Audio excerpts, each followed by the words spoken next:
podcast. I am not Judah Buddha. My name is AJ Herschel, aka The Kid, and I am here with It's Jared. Oh, you just perfectly replay. It was even better. It was even better. I don't even know why we need Judah now. Yes. Judah Buddha is not here with us. Jared was saying earlier, Cam Newton is injured, so I'm Kyle Allen here to fill in. And we are your unauthorized reporters of fantasy football news and information. Jared, how was your fantasy football week this week?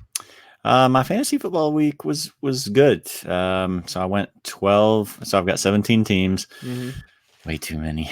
But I went 12-5. So nice. So now 14 of my 17 teams are 3-1 or better. So wow. But it's a little bit like some of them have just had some good fortune. They're not all really that good, but still I'll take it. So how about you? There you go. Myself, I have two sides almost. I made a mistake of taking a lot of Juju this year. He hasn't panned out as well as I'd hoped. So I went 3-3 this week. So I do not have nearly as many teams as you do.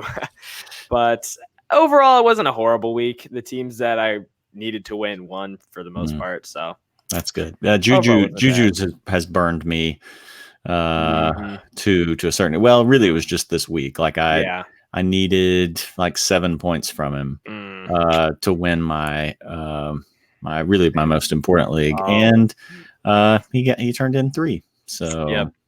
Ouch. Yeah, that's kind of disappointing there. It's disappointing and it's worrisome going forward because he's got 3 catches in each of the last 2 games, and his stat line looks a little bit better than what it is because one of his catches 2 weeks or so ago against San Francisco was like he had caught a bomb and he got a touchdown, but I'm worried about him. Yeah. And that is going to be a great transition into our news segment, which we don't have a ton of news this week. John Ross is now set to miss a month or so with a shoulder injury. How do you think that affects Cincinnati? Cincinnati is, if anybody watched that game, Cincinnati is a mess. Joe Mixon doesn't have the offensive line is just so bad. Joe Mixon doesn't have any running room.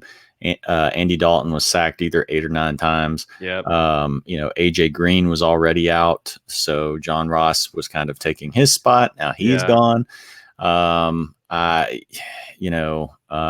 don't really know. I mean, I think Tyler Boyd will still, even though he didn't have a good game, last night, he just Andy Dalton didn't have any time to get him the ball. I think Tyler Boyd's still got some solid value. But as far as Ross goes, I wasn't a huge believer in him after those first 2 weeks because he had dropped a lot of balls and, he had caught, a couple of deep balls. And so his stat line looked good, but just knowing he was, AJ Green would be coming back at some point, you knew his season long value was already limited. So now he's probably going to miss, I would say probably up until the time that hopefully AJ Green is back, because now they're kind of, not really sure, I guess, when he's going to be back, but I just don't, Ross just seems in 10-team leagues to me, Ross just seems pretty much droppable. Yeah, same here. I have him in a couple leagues, and I think I picked him up 2 weeks ago, and I'm pretty much dropping him everywhere because everyone else on Cincinnati's wide receiver bench I've never even heard of. And this really makes me worried, especially for Joe Mixon, because Cincinnati's offensive line looked terrible last game. Mixon literally got basically all of his points on dump-off throws for the most part, and it just really worries me going forward that they don't even have their deep threat now. So now between Boyd and Mixon, they pretty much have nothing.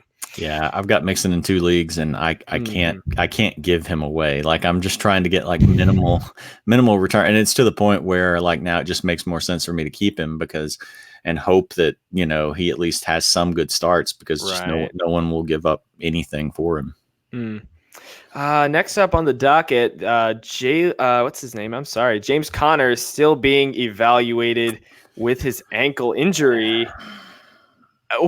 How do you even talk about this? What does this even mean for the Steelers? Yeah, I mean, there's I guess not that much you can really do except just kind of wait it out because I don't know. It was such a weird, like cryptic set of comments, I guess, where like he's being evaluated, he's gonna get limited practices, and we'll see about playing this weekend. So yeah, I have no idea what that means. I've got James Conner I've also got him in like 4 leagues, nearly a quarter of my leagues. And I needed him to have a really good game the other night because I mean, if you're not going to get right against Cincinnati, like when's that going to come? Yep. And so it was kind of like a mixed bag to where he did really well. He ended up winning a league for me that I thought was out of reach, but because the projections, there was basically like a 20-point gap or so between me and the other guy, because the other guy had Juju. Oh, and so even though Juju burned me in one of my leagues, he kind of helped me in another one because coupled with James Conner's night, I was able to come back and win by 0.2 of a point. So we'll see if it holds up. We'll see if it holds up in stat corrections. Very true. So that could change come Thursday. But so the other thing though is, that he really had basically like an even split with Jalen Samuels. Yep. So that's worrisome too. I mean, between the fact that Pittsburgh's offense doesn't look great, Connor has now been injured twice in 4 weeks, and he's split touches with Jalen Samuels. Like he's another guy that I'm like, yeah, if I can get rid of him, I'm going to, but people are just leery of him. So, yeah, it basically, if you have anyone tied to Pittsburgh, things are not really looking great right now, Pretty much. Yeah, especially since, I mean, James Conner last week literally tied his season stats. He came into the game with under 100 yards and a touchdown. He went out of the game with over 100 yards and a touchdown. Yeah. And now he's back on the injury list. Yeah. Yeah. And he's, his stat line is basically like rushing wise. I mean, really like, where he made his living was those little, dump off passes. I mean, his stat line every game is like 13 rushes for 40 yards. Right. And so it's just not looking great. Also, continuing on the topic of running backs, Melvin Gordon is back with the team.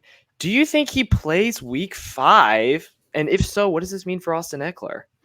I'm curious to see what they do in week 5 because I think he plays. I would say for sure because they almost went with him, because Justin Jackson was out and it sounded like maybe he was going to be like an emergency type role.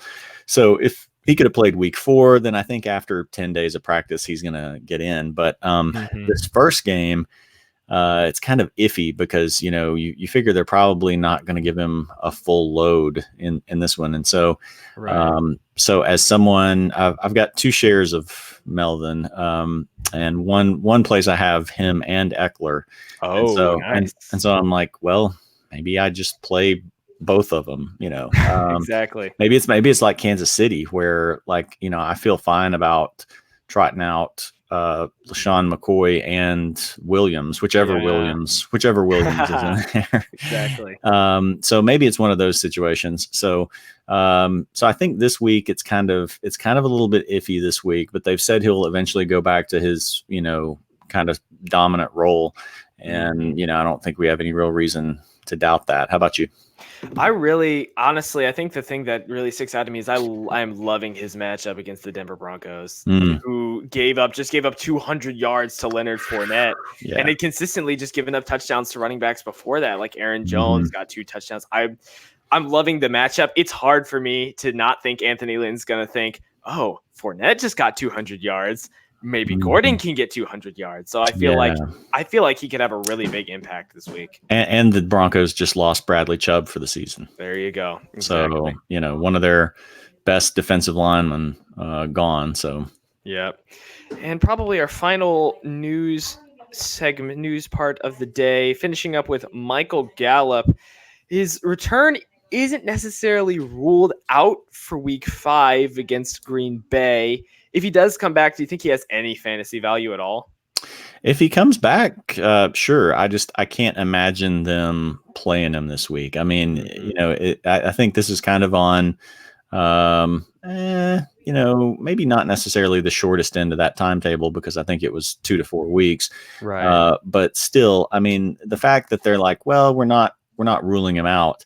I would think that they would want to, hold off, if there's any question at all, that they would want to hold off another week just to avoid risking a setback, So if he plays, and it sounds like he's going to be a go, and he's 90% or whatever, Right. I would feel pretty good about starting him. I mean, at home, against, even though the Packers have had, a pretty good defense, they're on the road and in Dallas. So I would feel okay about starting him depending on what your other options are. But it's hard for me to imagine him playing. What about you? Yeah, I don't see him playing this week, but I love his matchup the week after against the Jets. That I think is going to be a golden opportunity for him. I think this is the week where you pick him up and stash him before anyone else notices he's gone in a bunch of leagues, especially since he's been injured. Yeah, I was surprised. Like, I have him. I don't know how many leagues I have him in, but I have him in some. And I thought maybe with the injury, more people would drop him. But I think he's maybe on one of my waiver wires. But otherwise, people have hung on to him, And so, unfortunately, I was hoping to be able to grab him in some more, but he's just not out there. So, yeah, if he is out there for you, for sure, pick him up and stash him. There you go. All right. The Cowboys have you were talking about just the matchup next week, but I mean, for their, or not, the following week, but I mean, just their foreseeable future after this Green Bay game, it's a lot of, favorable games. So, pretty much all the Cowboys have a good outlook for a while. Absolutely. And that's going to lead us into our next segment, where we're going to our Tuesday weekly waiver wire. And I don't know if you have any, but I'm going to go ahead and start with one that's probably going to be a pretty hot pickup. I'm looking at Deontay Johnson of the Steelers and Jalen Samuels of Pittsburgh. Jalen Samuels put up over 100 yards on Monday night. Deontay Johnson's put up over 10 points in 2 straight games. His connection with Mason Rudolph is looking pretty good. How do you feel about these two in the Steelers' new offense? Well, Deontay Johnson seems to be the guy, I mean, in terms of Mason Rudolph seems more comfortable throwing to him, to the guy that's not being matched up with the other team's best cornerback, because normally that's going to be Juju taking that role. So, Deontay Johnson, I like, as somebody that can, be a plug-in for you at flex. Jalen Samuels is really tough to project, because the other thing this week is you've got the guy I was going to mention is Jordan Howard, who's on the waiver wire, I think in like 14 of my 17 leagues. Yeah. And the last 2 weeks, he's really started to, they've really kind of started to give him the ball more. And so with Jalen Samuels, it's hard to project, because, because he could be anything from getting all the touches this coming weekend to splitting with Connor to maybe even that game being sort of an aberration, and maybe they go back to, Connor getting 75% of the snaps or something. So that I think it's more risk reward with Samuels, to where with Connor's injury, he's got the potential to be the guy. But whereas with Jordan Howard, he's in a better offense.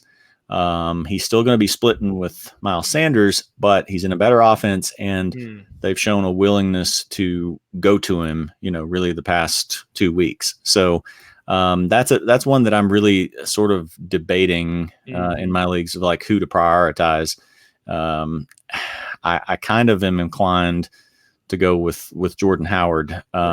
But you can honestly make a case for either one of them, I think. Especially since I think the curious thing is, let's say assume that James Conner isn't going to play this week. You have Jalen Samuels going up against the Ravens defense, who just gave up 200 yards to Nick Chubb. Right.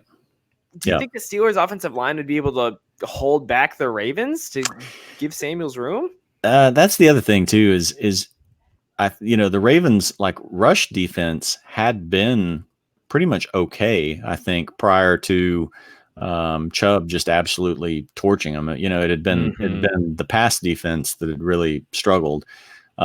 So you also have with that game too. I mean, even for all the Cleveland offensive line woes and Baker Mayfield struggles, they're at least going to threaten people a whole lot more than Mason Rudolph right now. So it's just really tough for me to trust like I said, anybody in that Pittsburgh offense right now. But I think particularly with when you consider all the other factors, like of if you have to prioritize Samuels or Howard, it's just tough for me to put it in the Steelers court. Right. So you've already talked about Jordan Howard, obviously one of the people you're aiming for this week. Do you have anyone else you're going for? Yeah, there's a couple of guys. A couple of you mentioned a couple of Steelers. So I'm going to mention a couple of, and this may be a week early, depending on whether or not depending on whether or not Sam Darnold plays. But I think now's, if you need a wide receiver, now's probably a good time to pick Robbie Anderson back up, because he's probably going to be on the waiver wire in most leagues. And then the Jets tight end, who's coming back, I think Herndon, from a 4-week suspension. So those would be, because it's right now it's kind of up in the air as to whether or not Sam Darnold is going to play. I think, conditioning wise and everything else, he's not quite where they hoped he would be.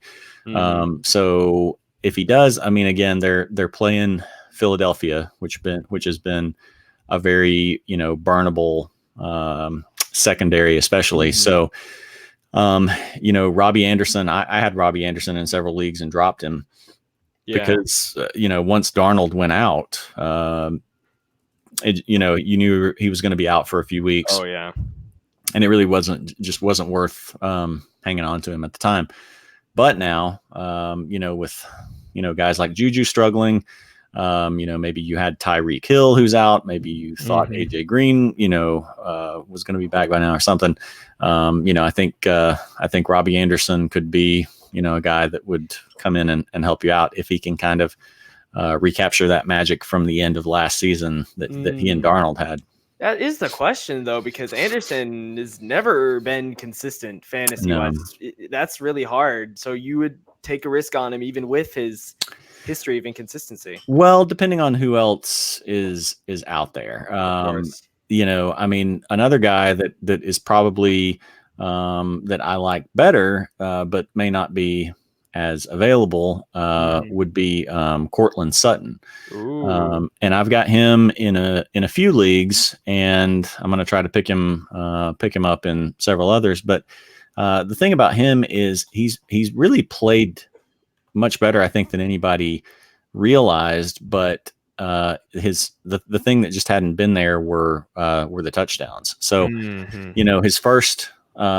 So basically, he's averaging about eight targets a game, because his targets have been 8, 7, 7, 9, and so 3 of his 4 games he's had 11.2 points or better. His one down game was against Chicago, which it's Chicago, so their defense. So he beat Jacksonville for 6 catches, 62 yards, and 2 touchdowns. And so it's just that one game. So I know the Broncos aren't great, and the touchdowns are not always going to be there, but right. They're typically going to be behind a lot. They're going to have to throw the ball some, and it's him and Emmanuel Sanders that are out there. So I like Cortland Sutton a lot. Over Emmanuel Sanders too, you think? Well, everybody in all my leagues, it's interesting because he's kind of, he's really put up, I guess, better numbers. I'm going to pull up Sanders here, but Sutton has put up better numbers than Emmanuel Sanders for the most part. But Sanders had a big blow up game in, let's see, really week 2.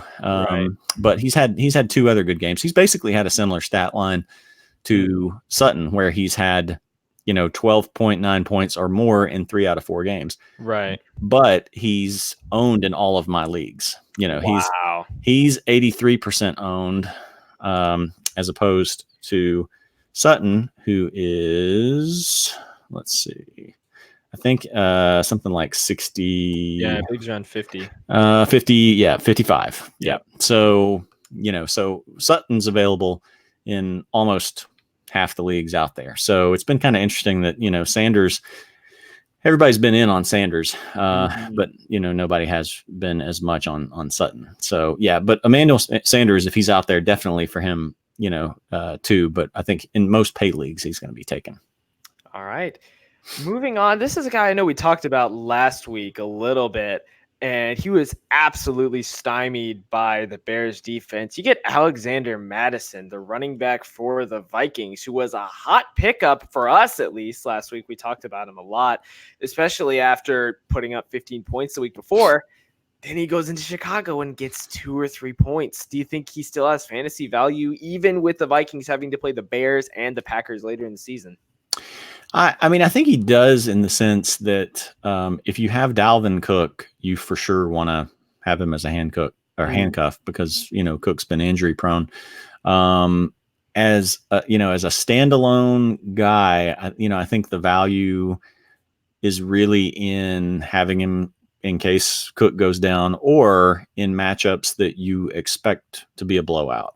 I don't think he's got weekly starting ability, as long as he's the backup to Cook. But you think about a handful of the handcuff running backs out there that are going to be the most valuable. Right. It's going to be Madison, Pollard, Penny, Samuels, guys like that. So he should be on someone's roster. Now, if you've got a deep set of running backs, if you've got a Ronald Jones or, Jordan Howard, Singletary, guys like that, who now are already going to be getting touches, then, if you've got a deep core running backs, then you may not have room for him.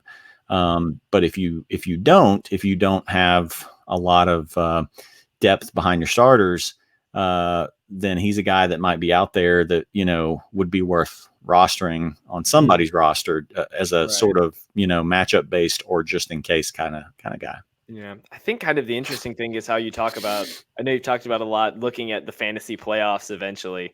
Yeah. And the Vikings got 2 tough matchups, first against the Chargers, then they have to go play Green Bay. So even if Dalvin Cook gets injured, those are still tough matchups. Well, you would think that they would be, but it's sort of, you got to consider that what those teams' run defense is. And so the Colts, week 1, and I haven't really, I'd have to check out the Chargers and some of their other weeks to see. But so week 1, the Colts played in Los Angeles, and Marlon Mack ran for 174 yards and a touchdown.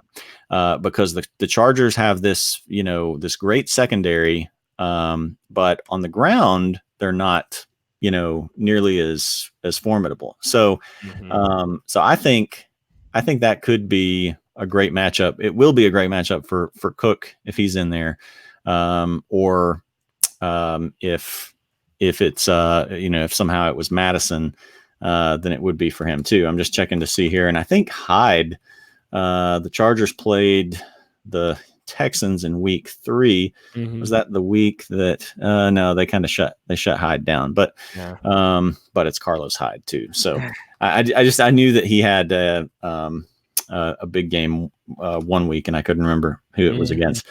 So I mean, Kerryon Johnson in week 2 posted 15.8 points against him. Now more of that was like as a receiving back rather than on the ground, but still the Chargers have a pretty beatable rushing game or rushing defense, and I think the Packers to a certain extent do too. The Broncos lit them up that week that they played them.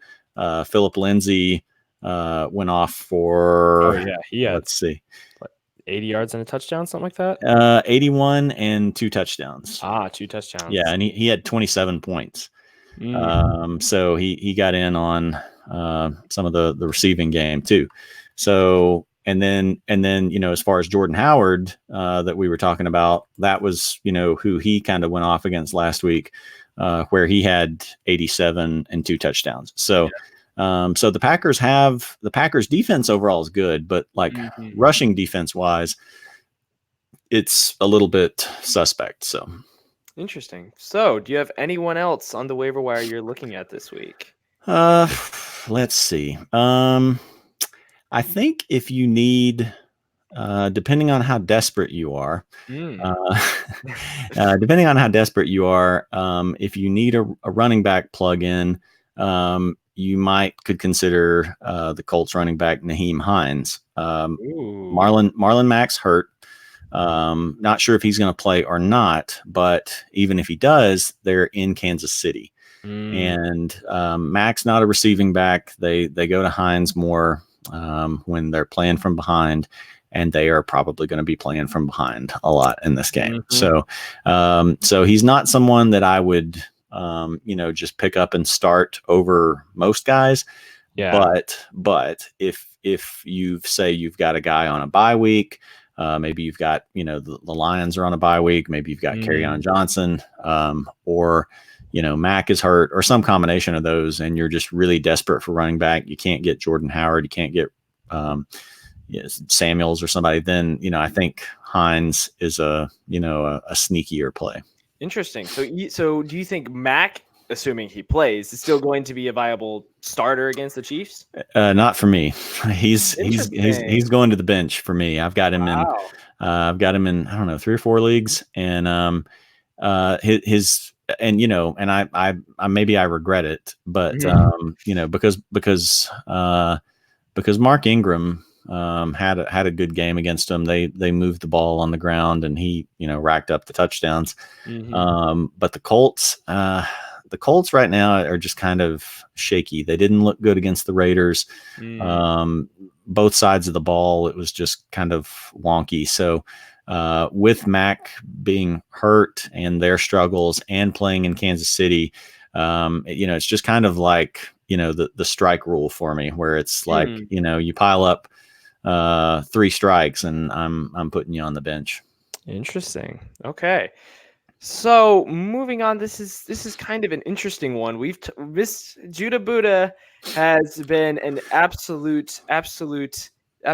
in favor of this next guy coming up, and it's Ronald Jones II, who last week got 20 carries. Even though Peyton Barber had been getting the majority, Ronald Jones took over. Who do you like more from Tampa Bay going forward? Well, I think Judah was he was good on that one. Jones does look like he's finally kind of put it together. I would think that they're going to, try to give him every opportunity to be the guy. He was, he was a 2nd round or 3rd round, I believe, pick out of USC. And, they wanted to get him going last year, and it just didn't happen. Now back-to-back weeks. 2 weeks ago against the Giants, he had 14 carries for 80 yards. And then had some catches too, got to double-digit fantasy points. And then, this week against the Rams in that 55-40 shootout, he put in 14.7 points, had a touchdown on 19 carries. The tough thing about him, though, is this week they're at New Orleans, and then they've got Carolina, and then they've got a bye, and then they're at Tennessee, which Tennessee is a pretty good run defense. Seattle, and so then they're at Seattle, and that's a little bit more forgiving. But even though he's kind of turning into the guy, like, I don't really love him until about week 9 or so again. So I think he's a season, he's a guy to pick up. He's a season long player, but in the short term, I think he's going to crash back down to earth. What about you? The thing I just always kind of have with Tampa Bay is I've never trusted a Tampa Bay running back in my life. I've been on the Doug Martin roller coaster one too many times in my life. Muscle hamster. No, he told you to. Oh, no. Okay. I can't. I've never really trusted Tampa Bay's offense. I don't know if I've said this this season, but the only person I've ever trusted out of their offense was Jacquizz Rodgers, and he would only last 4 weeks before he got injured, and then he'd be done for the year. Right. I just don't think they'll be able to hold up throughout the entire year. I've never seen a Bucs running back be able to consistently play at a level that I would start in fantasy football unless I was excessively desperate for the entire year. So I trust them. Yeah, I hear you. I think there's there are flags there. So I would put for sure bench, have him as a bench stash for certain matchups, but I would be sort of trembling as I placed him in my lineup unless he ends up developing sort of a consistent track record this season, and we'll see. Interesting. Now, this is a little bit of a confusing one, but last week, Mitch Trubisky went down with a shoulder injury, and then came Chase Daniel, and he actually threw a touchdown. And so this is kind of an interesting one. You've got Allen Robinson, David Montgomery, Tariq Cohen. Do you think any of them are viable under Chase Daniel in this? I don't even know how to describe Chicago's offense right now. Confusing Chicago's offense. What do you think? I think pretty much any option is better than Mitch Trubisky. Wow. So I think they've got Oakland this week, right? Yep. In London. In London. Interesting. Yeah. So I would feel, again, depending on your options, Allen Robinson is a talented receiver if you've got someone that can throw him the ball, and sometimes he'll even do okay with Mitch Trubisky.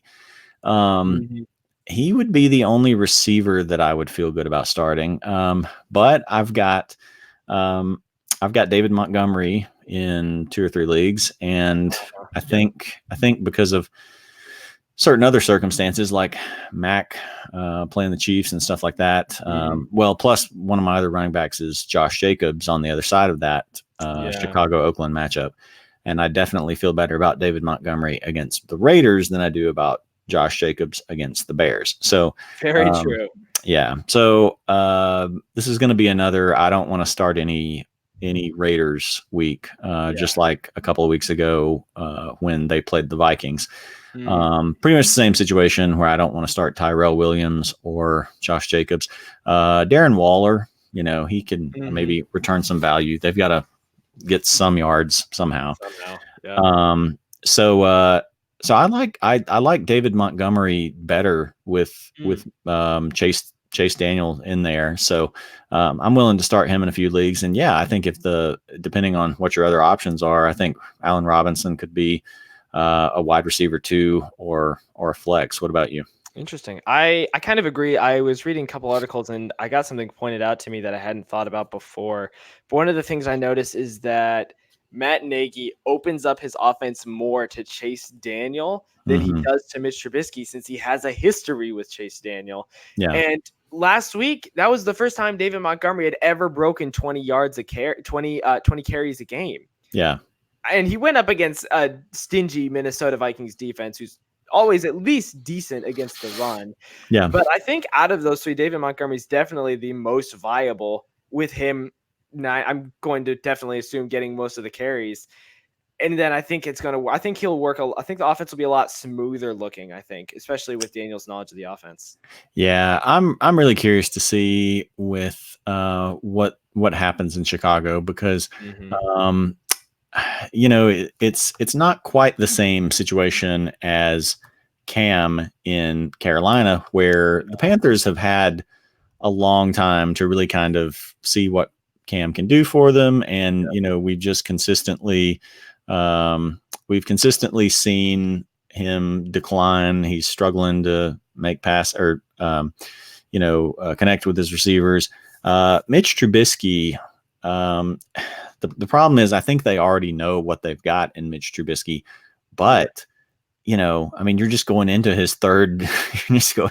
Third year. And so it's tougher to automatically be like, all right, we're just going to have to write him off, even though I think they probably know that.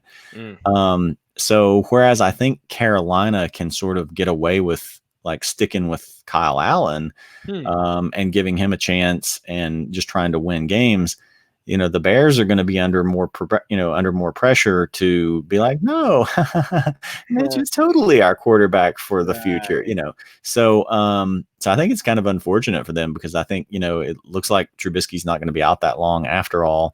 And so he's going to come back and just still not be able to make throws. But I like it while he's out. I kind of like, the boost that I think Allen Robinson and David Montgomery will get. Shots fired at my Chicago Bears. Wow.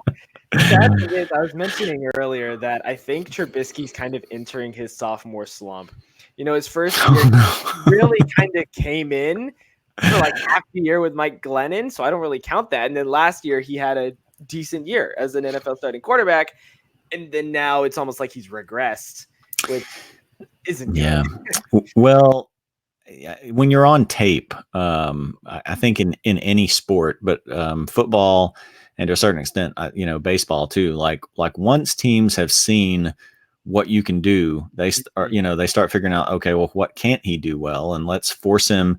Can we make him, play to his weaknesses, and can he still beat us? And it was such an indictment of him in that first game where I think it was Tramon Williams for the Packers that said, we wanted to make Mitch play quarterback. Like we wanted him to play the position that he plays, so that's so tough when they basically say, we didn't want to let him run around. We just wanted to make him stand in there and make throws because we don't think he can do that.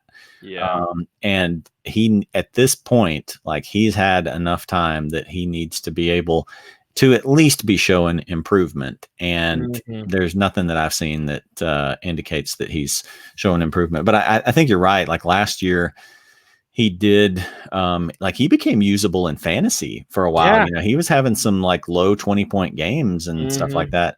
And I saw some teams that, took him like as their starter in fantasy this year because they thought like, oh, he's gonna take the next step. But even though Matt Nagy had been saying that, like basically, if you followed some of the beat writers for the Bears, they were like, yeah, he doesn't look any better than he did before. So, I just don't think he's ever gonna be the guy. And the thing that's painful, that would have to be painful for Bears fans, and I guess you can speak to this, is to know that they moved up to the second pick to get him. If that wasn't bad enough, then thinking about how 7 picks later, 10 picks later, you had guys like Mahomes and Watson going, like, imagine this defense. And even the offense with a young running back like David Montgomery, a wide receiver like Allen Robinson, and and a good specialist like Taylor Gabriel, and Anthony Miller's got potential there. If you had Mahomes or Watson with this team, I got to think they would be, if not the Super Bowl, if not the favorite from the NFC, at worst with like top 3. Yep, that's still a sore wound every now and then for me when I think back on that. Boy, Kind of an interesting one here is that moving on from my Chicago Bears, I'm good for now with that. Going out on a low note on that one. Absolutely, yeah. Unfortunately, this is kind of an interesting one. Frank Gore or Devin Singletary? Frank Gore just put up 100 yards, passed 15,000 yards. The ageless wonder. The Bills obviously trust him. But Singletary still puts up somehow like 60 yards on 4 carries. Right. And even though he's been hobbled, he's got to come back sometime.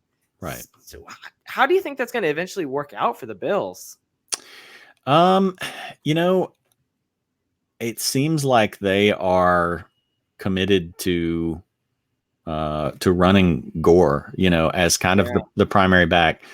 And Gore's still, he's been playing well. I think the thing you've got to remember about Devin Singletary is he's 5'7". He 5'7". Now he's 203 pounds.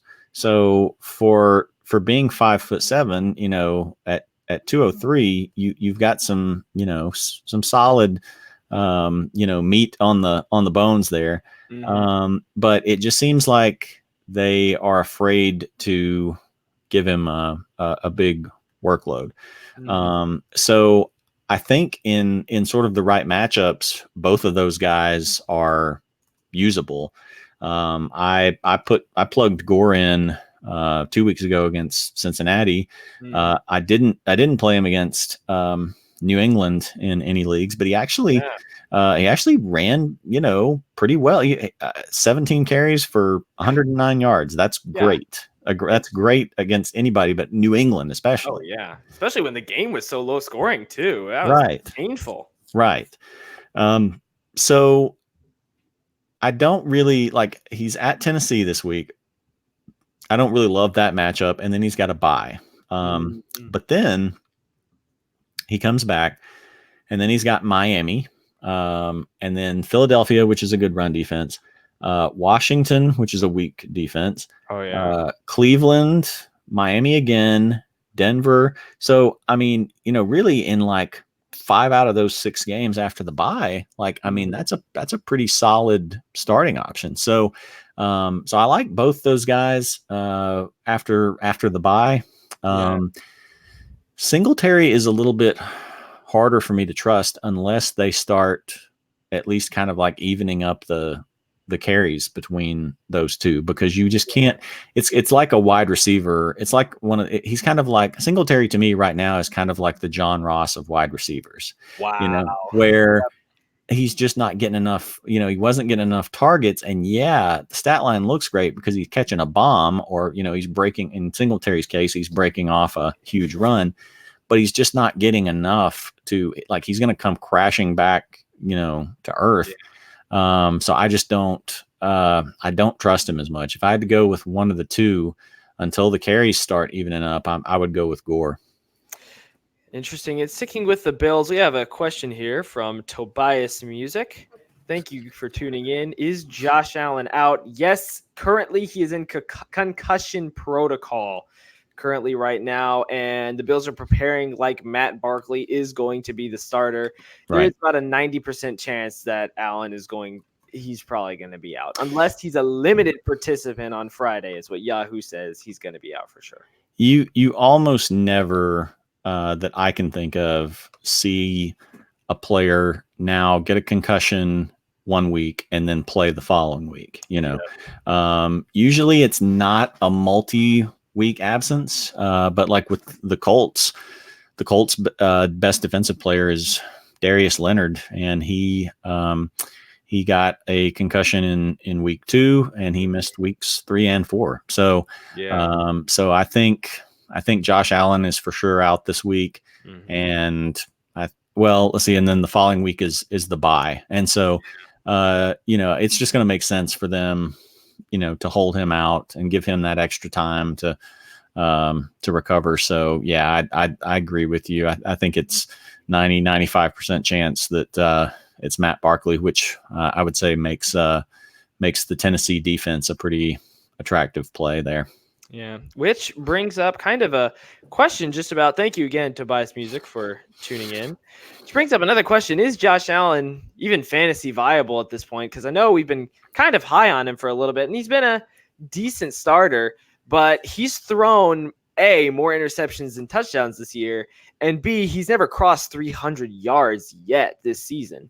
Mm-hmm. So even going forward, yeah, he's going to get the matchups against Miami, but he's also going to get matchup against Philadelphia, against Dallas. Do you think he's still worth keeping on your roster? I think he is as a backup. I don't in a 10-team league, and again, this part of this depends on the size of your league and all that. But Right. everything that I play are just standard Yahoo pay leagues, pro leagues. I think he's worth having as your backup because he does have some good matchups. Miami, Philadelphia, which overall that they have a good run defense, but their pass defense has been terrible. Washington's pass defense and run defense has been terrible. So again, like coming back from the bye, I think like 4 out of those 5 matchups, maybe even the one with Cleveland too, he's a viable starter. I think he's got a limited ceiling. Yeah. I think with the thing with Allen is he's got a high floor, low ceiling because of his running ability.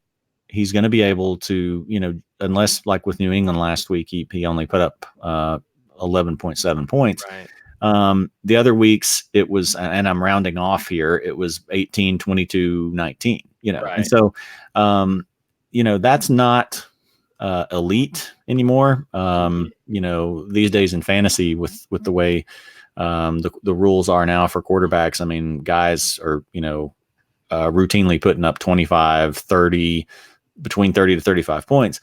Yeah. But if a guy can get you around 20, that's pretty solid. So I think he's a guy that you can start in the right matchups if your guy doesn't have a great matchup like I had. And I wish I had done this more, but I picked up Daniel Jones in a bunch of leagues. And I saw Dak had that matchup in New Orleans, and I just didn't really trust that. And so in a couple of my leagues, I started Daniel Jones over Dak.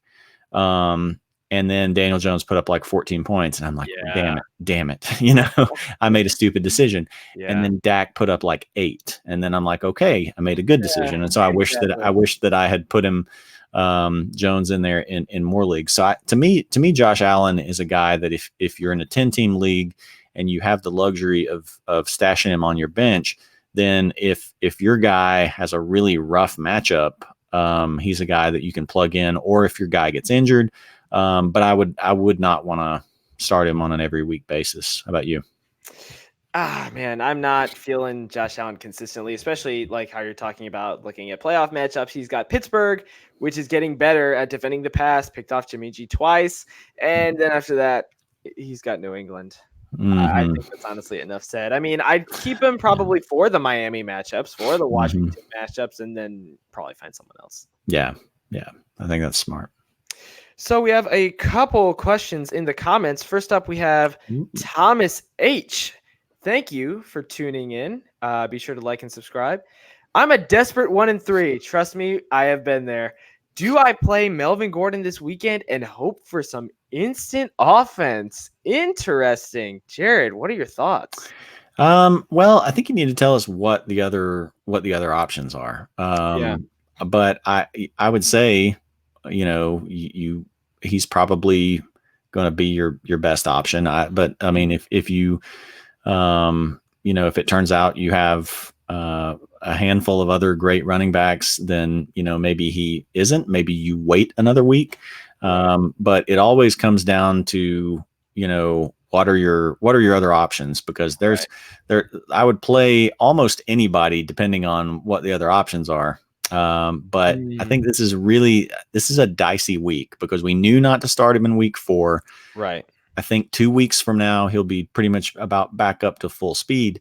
This one is really kind of an in-between where you don't know. And if you're 1-3, like you really don't want to drop to 1-4. You want to, start getting back close to 500. So, so if Thomas is still there, I think if he could tell us what his other choices are, then that would help inform that decision. Yeah. So Thomas, if you can drop who your other running backs are in the comments, that help a lot, and we will be able to answer your question. Hopefully he'll answer that. And next up we have Tobias Music with the question: with all these running quarterbacks down, should I look at picking up my backup quarterback? I think that week by week now. Yeah, I think maybe he means for the bye week. I'm not sure. For the bye week now. Yeah. Yeah. Again, like we just kind of need to know like who you've got, what your options are.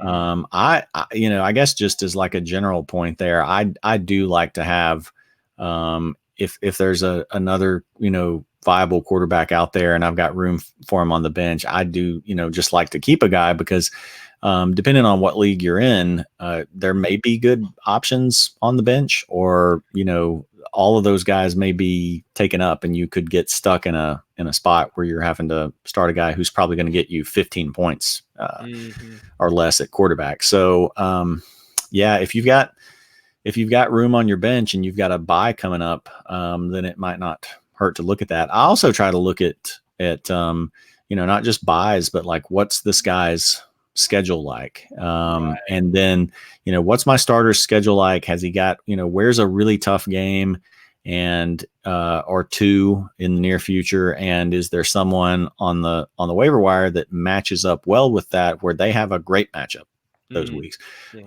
So I try to sort it by certain weeks like that to see. So that's not the worst thing. Okay, so he's got Lamar Jackson here. Let's see when Lamar's bye week is. I think it's still a while away, right? So it is. It's week 8. So that's yeah. I mean, the thing with Lamar is, I think he's a start. I don't think he's ever a sit. Probably this season, because he doesn't play. He plays New England, so that would probably be the closest thing to it. But the Ravens are at least at home. So I think that would maybe be the only game that I would consider sitting him. So Lamar to me is one of those guys that, as long as he doesn't get hurt, you're putting him in there. And so if you're not in a super deep league where there just aren't quarterbacks available and you're worried about that,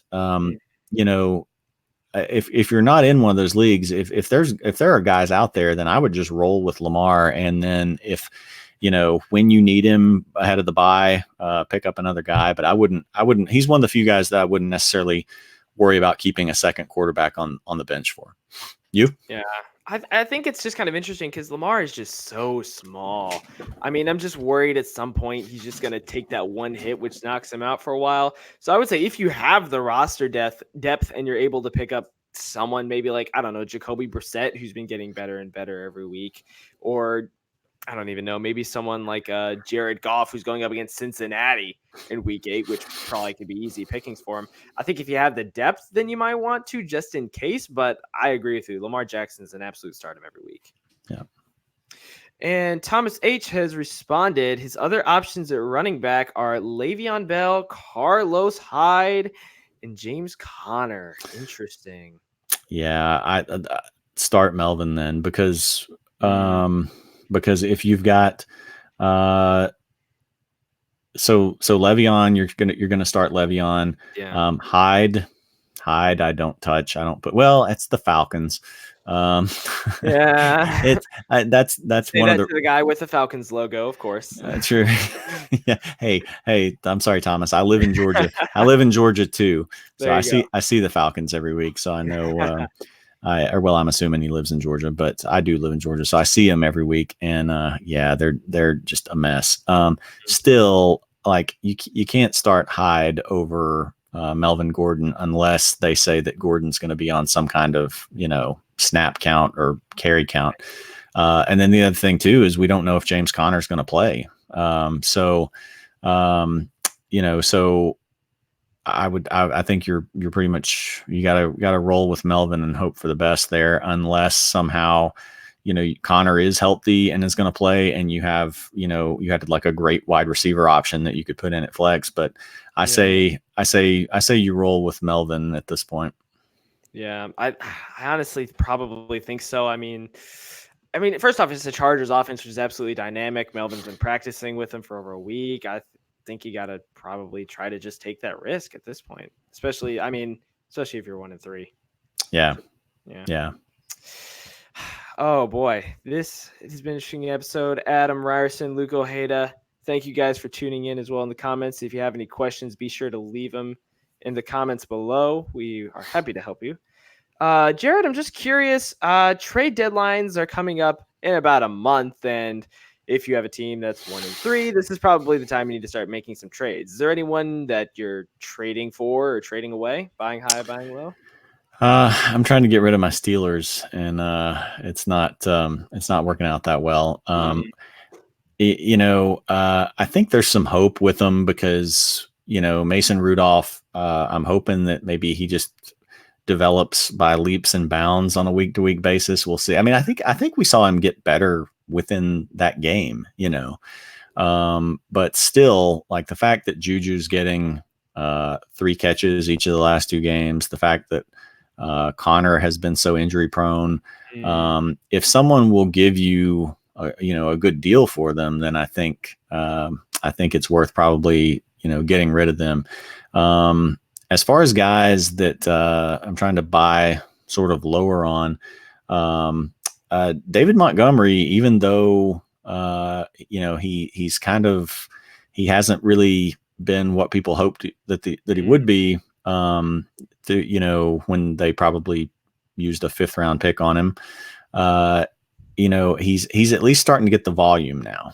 And so I think with starting to get the volume, he could maybe produce similar to what Jordan Howard did last year, which is what we thought he was going to be.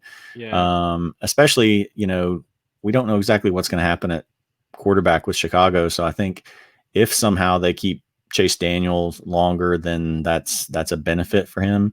Interesting. So I would be trying to get him. Josh Jacobs is another guy that I really like a lot of his rest of season outlook. And I knew, like, with taking him, like there's a stretch of tough games. He had Kansas City, which they were going to be playing from behind. He was at Minnesota, which is a good run defense. Indy's not that formidable. Then Chicago this week, and then the bye. And so Josh Jacobs hasn't been providing a lot beyond that first week. But when he comes back in week 7, he's got Green Bay, which we already talked about, as giving up a lot of points to the Broncos and Eagles running backs. Houston, Detroit, the Chargers, who we talked about as not having a great run defense, Bengals, Jets, Chiefs again, Tennessee, Jacksonville, Chargers.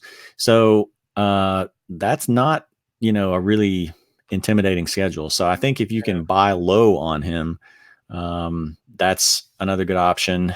And another guy that I'll throw out there, I don't know how low you can buy him based on his past performance, but he's not been really burning it up after the first week, is if you could somehow get DeAndre Hopkins. Because and I know like oh yeah, DeAndre Hopkins, that sounds pretty obvious, but but you can find guys sometimes that will sell low on somebody, because after his first week where he just lit the Saints up, he really hasn't done that much. He hasn't gotten the targets we thought he would get. So, week 1, he had 27 plus points. He had 111 yards and 2 touchdowns on 13 targets. Since then, his targets have been 8, 7, 8, and for a total of about 150, not quite 150 yards for 3 games. So he's not gonna He's not going to, stay that low. It's been tough matchups. It's been Jacksonville. The Chargers' pass defense is good, and Carolina. He's gonna bounce back from that. So, nobody's. I don't think many people are going to be dumb enough to sell too low on him. But even if you can just get him at a discount, then I think he's worth going after, because his numbers will even out for the year.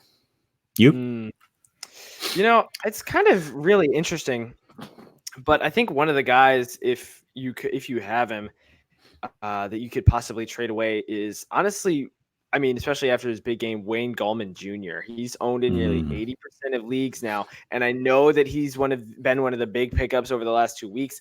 When I look at his next matchups, Minnesota, New England, Dallas are 3 out of the next 5. I think you could honestly get some really, really good value for him. Yeah, especially from people who are, people who stay with the hype of whatever players, are good day, not so good the next. Well, and you don't know when Saquon's coming. Like, Saquon is trying to beat the timetable and come back, early, which we don't know if that'll happen. But if it does, then Gallman has no value.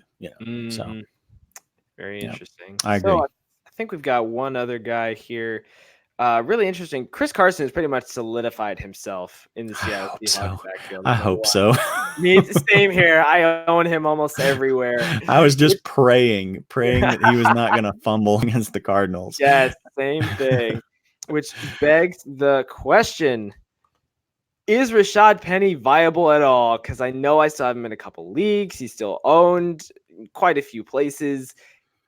Is he done? Has Carson taken over the role, especially with Penny's injury history? I mean, I think Penny is worth keeping on your roster. I would not start him until you see some indication that he's gonna, split carries with Carson or something like that. He was a first round pick a year and a half ago. They've got a lot invested in him. They've got reason to get him involved if he plays well enough. But, apart from the fumbles by Chris Carson, Carson had really just soundly outplayed him up till this point. And so, I mean, Penny's a guy that if I have Carson on my team, then I would like to have him, which I actually don't in most of my leagues. And so that's why all the fumbling was really starting to worry me. But I think if just Chris can go a couple more games without, coughing it up somehow, then, I think Penny's a guy that if you've got the luxury of keeping him, if there's not guys who are getting carries now, like Jordan Howard or Ronald Jones, I wouldn't keep him over someone like that. But if you can keep him, I think he's one of the better backups to roster. What about you? I feel like at this point, I think he could be a good backup, but I'm also thinking that there could also be running backs you could get on the waiver wire, like we talked about earlier, like Jordan Howard, like Madison, like Ronald Jones, people like that you could pick up ahead of him. I mean, I get what you're saying about picking him up with Chris Carson, which I might now go and do since I have Carson in quite a few places. But if you don't have Carson, I think there's other people you could pick up instead. Yeah. We have one more question from Tobias Music. Thank you so much for tuning in. And it is once again related to the Bills. Should I drop John Brown? Interesting. Jared, what are your thoughts on this? So I've done a mix of this. I've dropped John Brown in some leagues, and I've kept him in some leagues. I dropped him in some where I felt like I needed more immediate receiver help, and then have kept him in some others. But even in the ones where I dropped him, I'm going to be trying to pick him back up because he's got, again, just going back to the Bills schedule, he's got Tennessee this week, and he's probably going to be playing it with Barkley instead of Josh Allen. And then he's got a bye. So he's not usable really for the next 2 weeks unless you're just really desperate this week. But after that, Miami, Philadelphia, Washington, Cleveland, Miami, for those 5 games, he is someone that I would start without hesitation. And you just go back to his target share, so Mm-hmm. in 10, 8, 5, 11. So it's just you chase the targets. And he's giving you a good floor. I mean, the weird thing is that Cincinnati, which is the game that he probably should have had his best game, he only had 5 targets and 51 yards. But the other games, he's given you either, just right on the cusp of double digit or double digit points, which, for your flex is not bad. So he's only had 1 touchdown in 4 games. I think that's probably going to rise and kind of even out some, just in kind of the same way that for the Raiders, Tyrell Williams has 4 touchdowns in 4 games. That's going to come back to earth. He's not going to have 16 touchdowns, I don't think. But at the same time, like John Brown is probably going to have more than 4 as long as he stays healthy, because he's the Bills' primary receiver. So I would, if you're in a hole and you need some help to just help you win the next couple of weeks, then maybe you have to drop him. If you're 3-1 or something and you've got the space for him on your bench, I think he's going to be able to help you by the time we get around to like week 7 or so. Absolutely. You?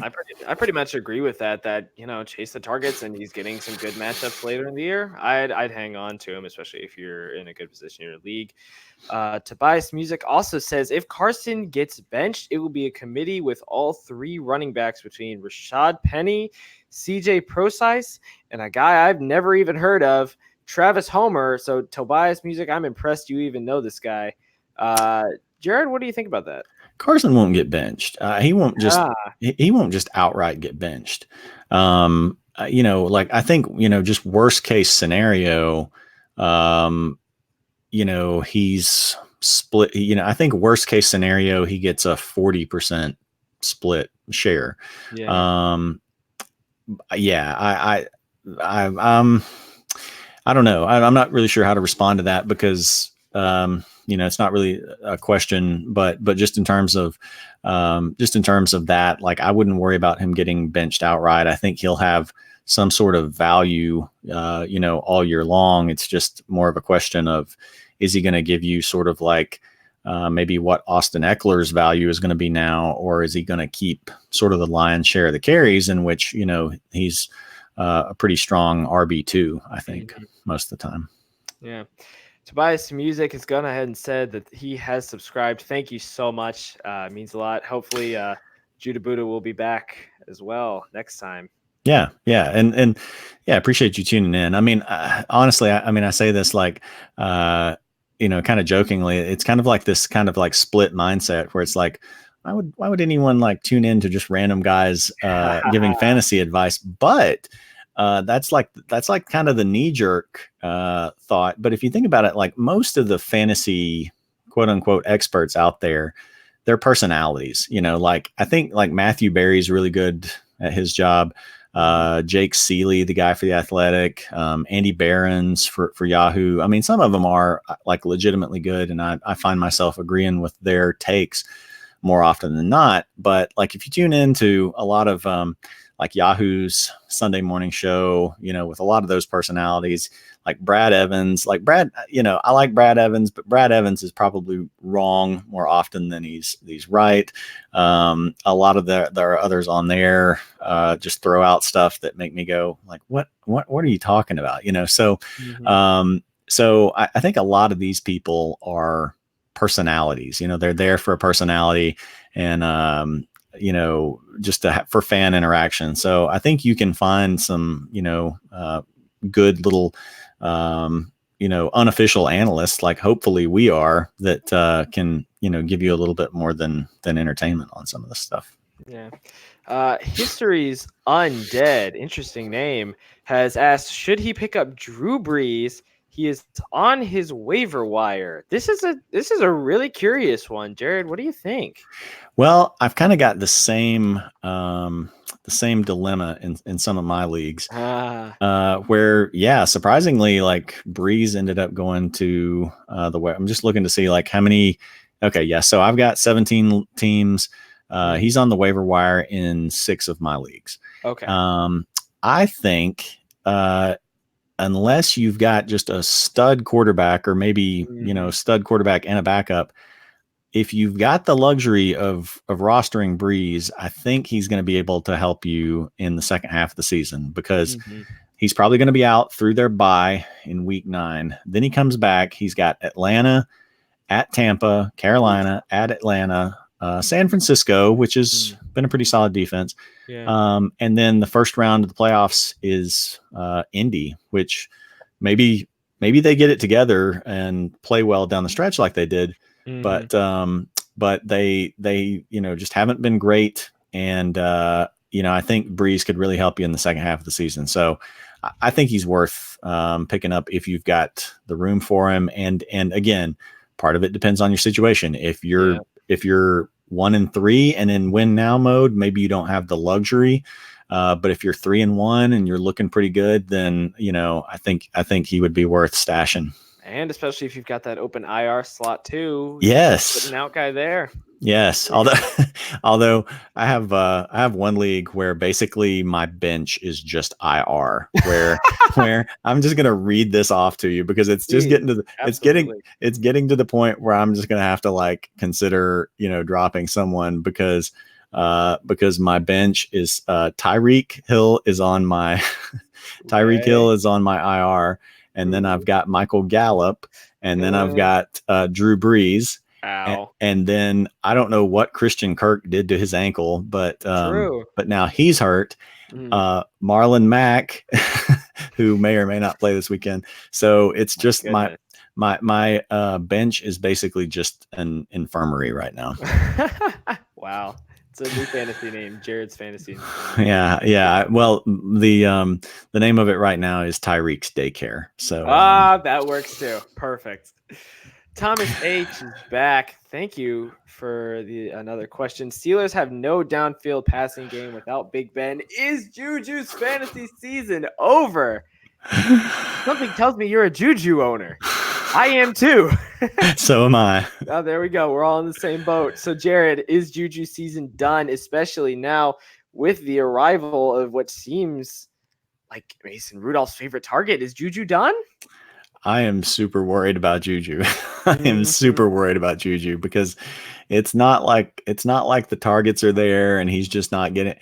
He had 3 catches this past week for 15 yards. It cost me a loss in my biggest money league where I only needed 7 points from him. He only had 3 catches the week before against San Francisco. He just got lucky, and it happened to be for a bomb, and he got a touchdown. I am any leagues that I can get rid of Juju for, someone like in some sort of package, because I don't think anybody's going to take him straight up for this.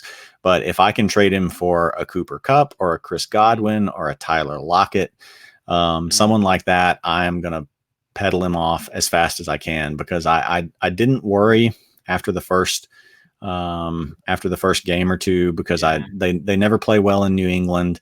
And then even when Ben got hurt in game 2, I'm like, okay, he's still the number 1 guy. Maybe Mason Rudolph's in his second year. We'll see what we've got. And then now after weeks 3 and 4, I'm super worried. I think, again, if you can pedal him, like, you don't want to give him away, because, maybe Mason Rudolph, he's a young guy and he's making his first couple starts.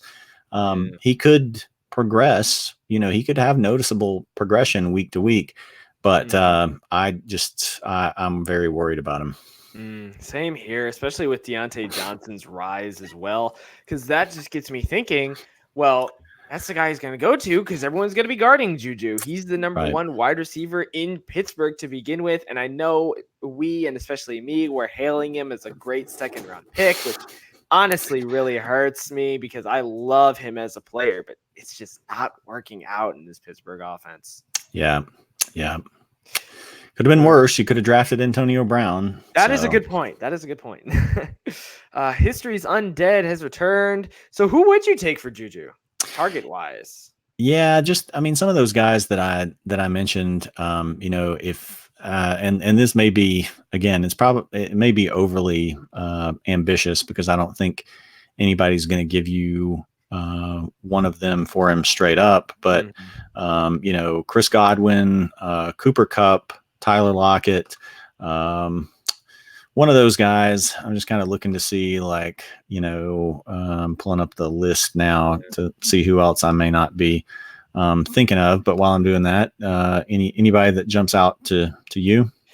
Not really necessarily, other than the obvious, because other than the ones you just said, except like you said, it would have to be a package deal, especially since Godwin currently, is sitting at top 5 wide receivers, as well as Cooper Kupp has just exploded in the past few weeks. Yeah. Another one would be like Kenny Galladay. That's a good one. Yeah. And that's one that I'm really kicking myself for not drafting more of, because I thought he was going to have a pretty good year. I thought, like, okay, he played pretty well last year.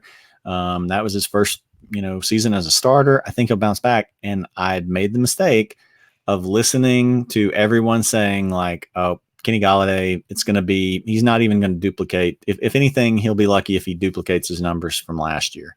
Because a lot of fantasy analysts were just down on him, as anything more than, maybe like a late 5th or 6th round pick or something like that. So, but, and I thought, like, man, Matthew Stafford, he's just always got a history of going to big targets. He had Calvin Johnson, and Kenny Galladay is not Calvin Johnson, but he played well last year. And so I'm just, I'm kicking myself for not drafting more of Kenny. But I'm just looking through here. I think, like, those are the kinds of guys, or maybe T.Y. Hilton, if someone would give you Hilton. I mean, maybe you can, again, it's hard to take advantage of a 1-for-1 deal with the way Juju is right now. But, Hilton's hurt. Kenny Galladay's on a bye. Maybe you get a team that has gotten off to a slow start and just needs, like they can't afford to have one of their star receivers on bye. Maybe they'd be willing to do it. So sometimes you have to go beyond, the circumstances, and try to find someone who's, basically you can be like a predatory lender, like the fantasy football version of a predatory lender, where you're like, okay, I'm going to take advantage of this person who's in dire circumstances in order to get a better deal for myself. Yep.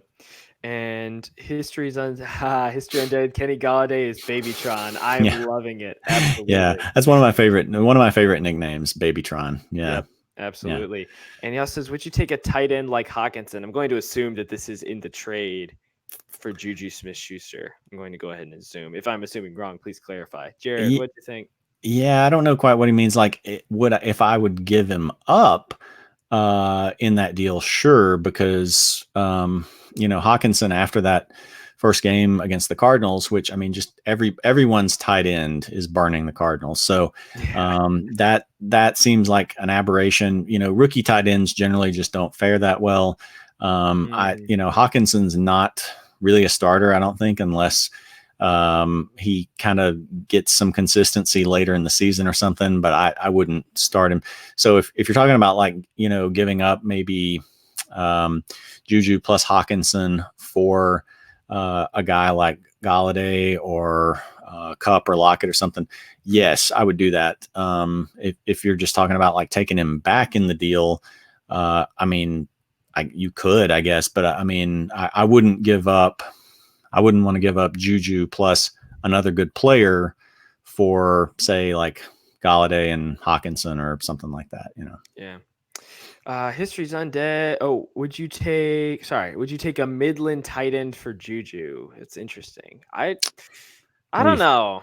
I don't know about that.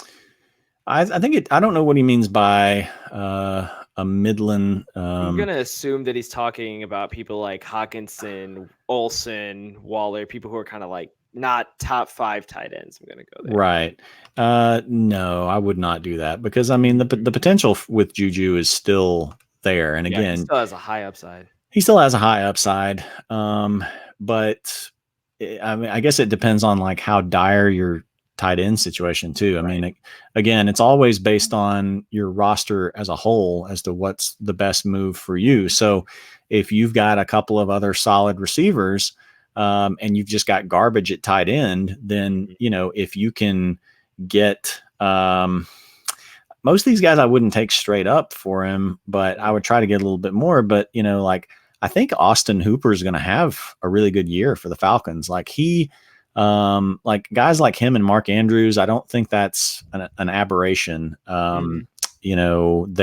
are 2-3 right now in tight end scoring, and Matt Ryan loves to throw to a tight end, especially in the red zone, and he's really missed Tony Gonzalez. And so Austin Hooper has like progressed year to year since he's been in. He's always like getting more catches, and he's just blowing up this year. And I mean, he's not going to be like week 3, he put up 21.6 points. Last week he put up 17.5. He's not going to do that every week. But I mean, honestly, like if maybe, maybe the guy who has him doesn't have as much faith in him and thinks, oh, this is just sort of a like sell high opportunity. So sometimes, you can take advantage of guys who, want to sell high on somebody who's not really a sell high candidate. Like that's just what they're going to produce for the season. So if you could get like a Hooper and a solid receiver with him for Juju, I might be inclined to do that. All depends on the tradee's mentality. Yeah. History is undead. Sorry it took us so long to get to this question. Thomas H will get to you soon. Also, I saw a stat that said Jacoby Brissett was top 5 as far as completion. Should I pick him up and drop Mayfield? Oh my goodness, Baker Mayfield. You take that one first, and then I'll.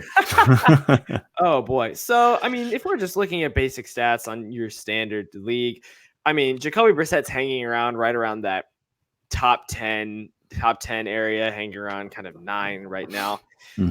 Oh man, Baker Mayfield is dropping down below Case Keenum, for crying out loud. Mayfield is killing me in a couple of my leagues.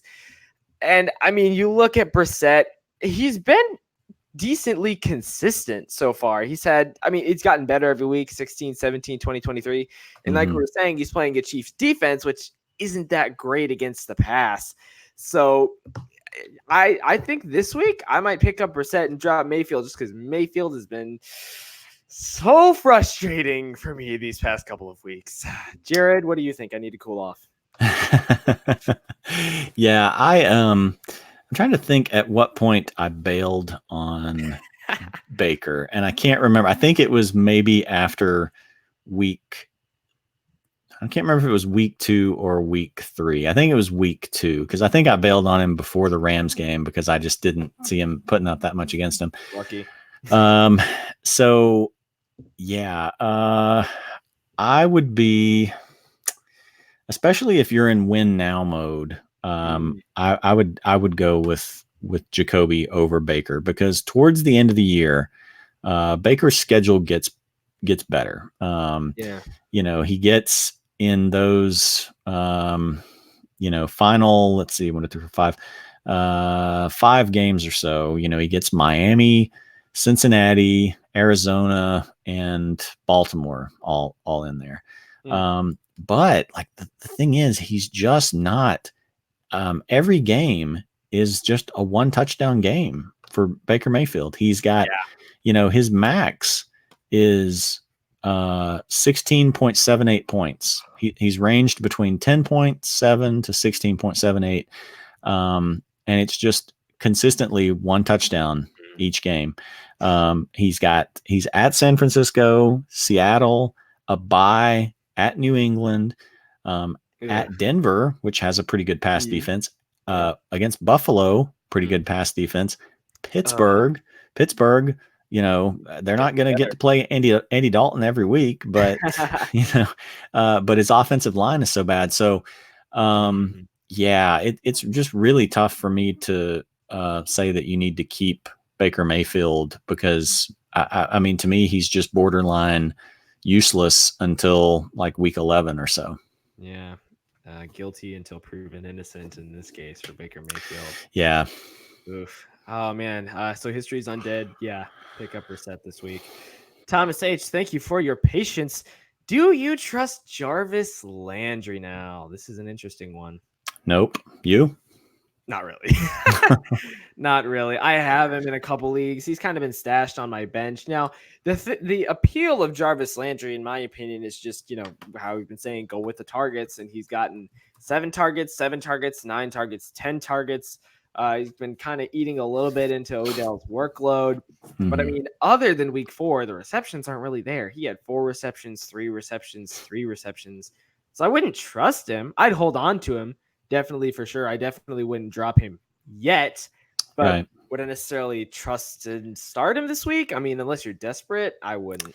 No, I mean, for the same reasons that I wouldn't. Well, for the same reasons that I would just drop Baker Mayfield, I wouldn't drop Jarvis Landry, but I wouldn't start him. Just the schedule's brutal. The other thing with him with the targets is, to a certain extent, they mean a little bit less with him. Like he really needs, in order to get his numbers, he really needs to be getting just double-digit targets each week, because he's an underneath guy, And so the way that he made his living in Miami was he was getting double-digit targets every week. Mm-hmm. And so, then he went to Cleveland last year, and it went to single digits. And so, for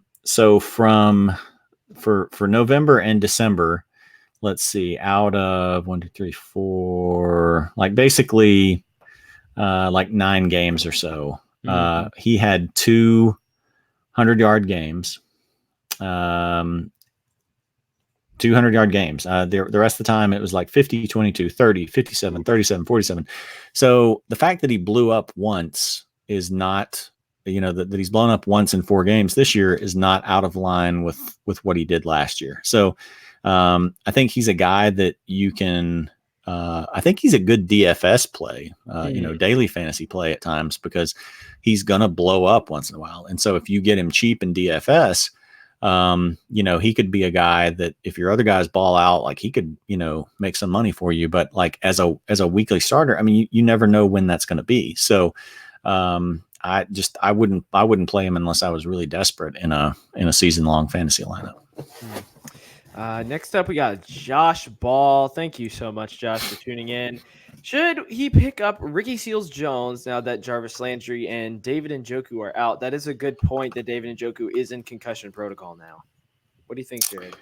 Well, and I think with Njoku, he didn't he break his wrist? He's something like that. He's on IR for a while. Yeah.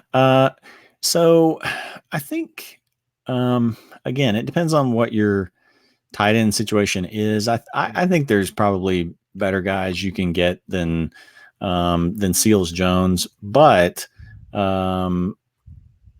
if you're desperate, I think he's going to be able. I mean, I'm just looking, like last week he had 3 targets, and he put, he made the most out of those. Yeah, he had a 59-yard touchdown pass. Right.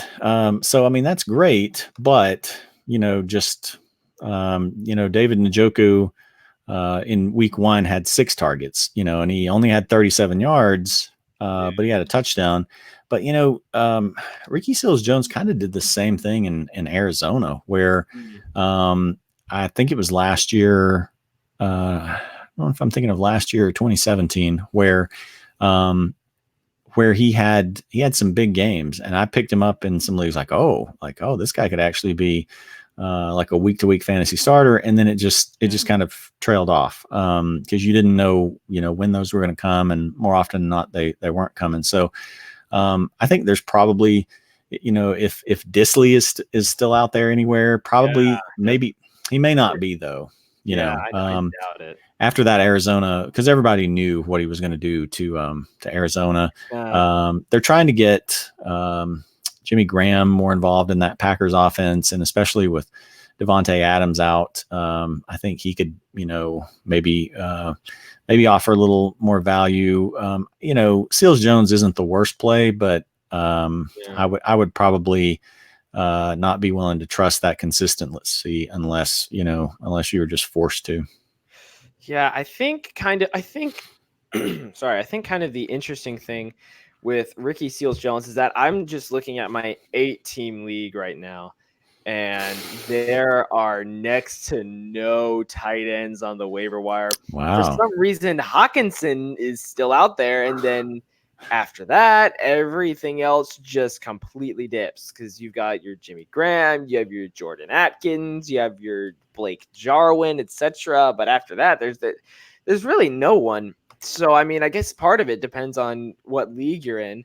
If you're in like a 12-team league or something, and one of the teams, has Travis Kelce, and then end up picking up Hawkinson or something just to make everyone else mad, and they're 4-0. I think Seals-Jones could be someone that you could pick up if you're in a desperate tight end situation in a bigger league, because at this point, a lot of the tight ends on the waiver wire are boom or bust. Yeah. Yeah. It is pretty slim pickings. Most of those other guys are gone. I do like Graham if they're going to be the Packers' usage of Graham is just always so confusing and bizarre, where he goes from, one target and no catches for 2 weeks in a row in Minnesota and Denver to 9 targets for 6 receptions and 61 yards and a touchdown last week. So I don't know if part of that was, he's always banged up and hurt. So that's probably part of it. But yeah, I mean, depending on your situation, Seals-Jones isn't the worst option to consider. But so, yeah, I'm not against him. I'm not against, when you point out, what a wasteland tight end waiver wire is. Yeah. I mean, you might, you have Howard. Oh, ugh. Yeah. That might be one. That might be one where you are better off with Seals-Jones there. Absolutely, I would definitely grab Seals-Jones, especially since I think he has.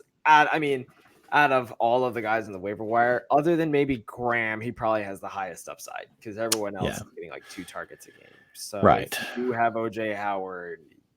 Yeah, I'd grab Seals. And the way Cleveland. And because of the fact that Cleveland has no offensive line, like Baker Mayfield is struggling to have enough time to throw the ball deeper down the field. So they, I think they will kind of keep that tight end position involved. Yeah. And you are very welcome, Josh Ball. So I think that will pretty much wrap up everything for tonight. Jared, do you have any final words of wisdom for us? Just keep playing your waiver wire, even if you're 1-3, don't lose hope. If you're 0-4, that's a little bit tougher. But if you're honestly, one of my best teams is 1-3.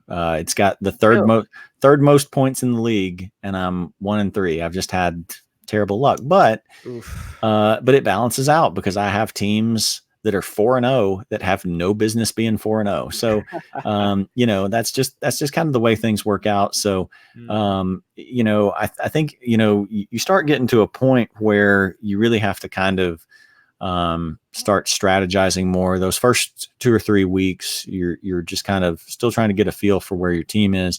I think at this point now, you have to really kind of start considering, like, if you're 1-3, you have to really start playing week to week more and not looking at as much of a season long outlook. Like, you just need to get a win, that week. So you really have to be aggressive on the waiver wire and trying to find guys that can help you right now. If you're 4-0, you don't want to start, feeling like you're a lock for the playoffs, but your decisions, if you're 3-1 or 4-0, can be a little bit more long term. Maybe you don't want to burn your number 1 or 2 waiver priority for a defense for the week or something like that.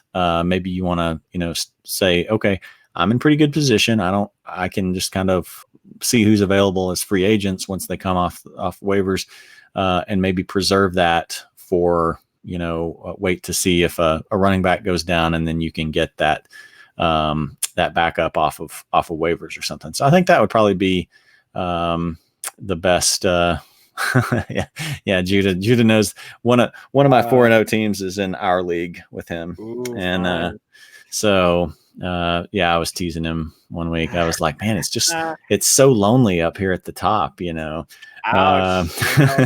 I'm the only 4-0 team in that league. So I've got a few of those, but we'll see. Fantasy always pretty well even out, so I've got some losses coming, but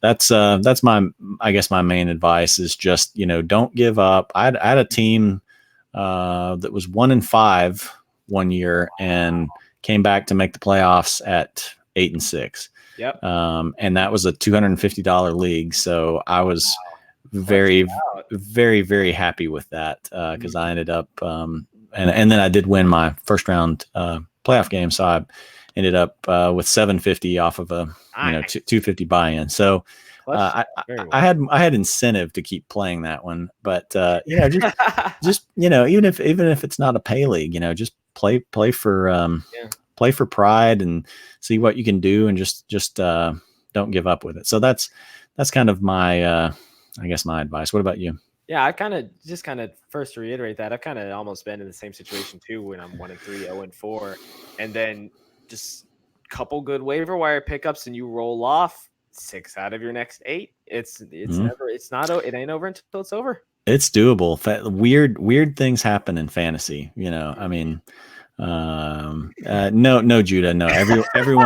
Everyone but you has a chance. You may have a chance. You may have a chance in leagues where AJ and I are not playing you, but I mean, but it would be best just to just give up in those leagues and just go focus on your other leagues. Ouch! Yeah. Shots fired. You have to come back on that one. He's actually got a really good team in our league. I think he's going to make the playoffs, and he'll be formidable. He's got Ezekiel Elliott and I think Chubb in that league too. So he's going to be if he can make the playoffs, then he's going to have a good shot to win it. Actually, Adam Ryerson, thank you for the encouragement. We will keep it up the best we can. Yeah, Judah McNeil, Jared has obviously not made you happy. Do not give up hope. There is always hope, unless you're playing us most of the time.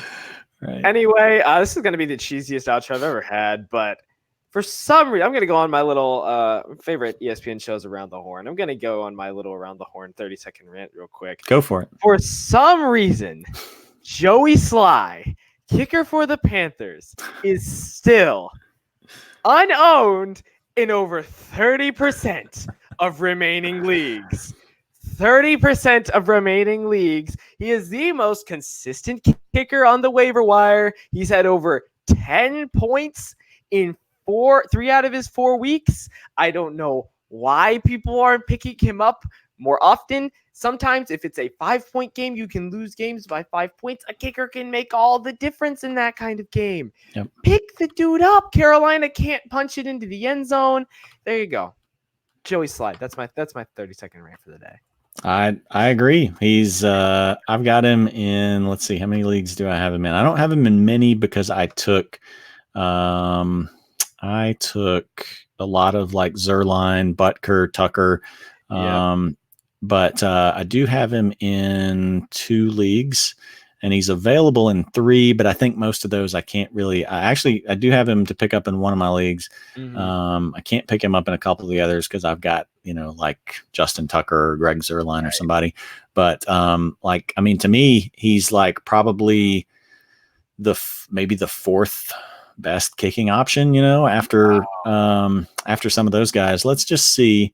Before we go, while we're thinking about it, who's leading the? If I remember correctly, I think he's number 1.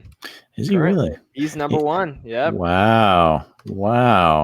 Yeah. So he is number 1. Yeah. Zerline is 2. Butker is 5, and then Justin Tucker is actually a ways down there. Maybe I need to consider.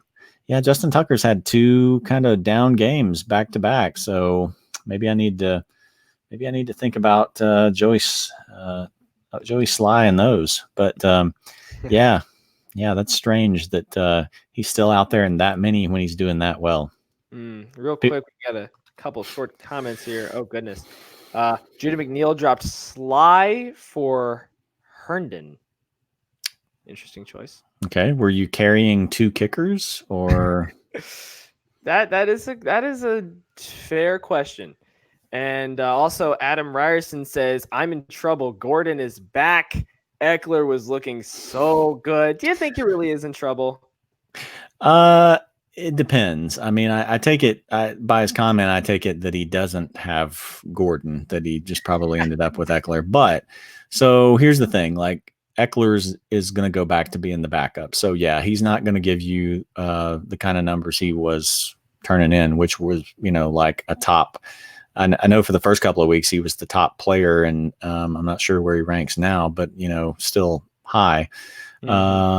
He's going to go back to, he's going to be like a flex kind of guy. I think he could be, like Kansas City, with LaShawn McCoy and one of the Williams guys.